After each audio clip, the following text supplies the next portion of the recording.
স্বামী স্ত্রীর মধ্যে ডিভোর্স হয়ে যাওয়ার পর সেটা কি বাতিল করা যাবে কি না, আদৌ কি তারা ডিভোর্সটা বাতিল করে নতুন করে সংসার করতে পারবে, নাকি এটা চূড়ান্ত সিদ্ধান্ত হবে আদালতের?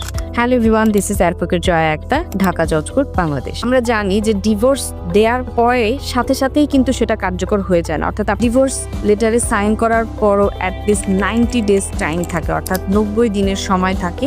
এই 90 দিন পর গিয়ে ডিভোর্সটা কার্যকর হয়।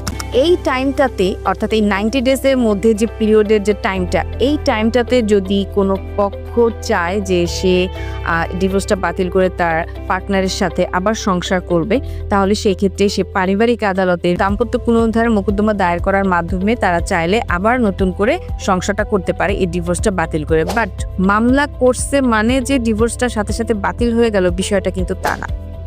যেহেতু এটা একটা দ্বিপাক্ষিক বিষয়, অর্থাৎ হাজব্যান্ড ওয়াইফের দুইজনের মধ্যে একটা মিউচুয়াল আন্ডারস্ট্যান্ডিং, সো এক্ষেত্রে এক পক্ষ যদি না চায় তাহলে আরেক পক্ষ হাজার চেষ্টা করলেও কিন্তু আদালত এই আদেশটা দিবে না।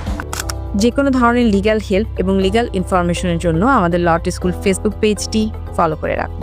ধন্যবাদ সবাইকে।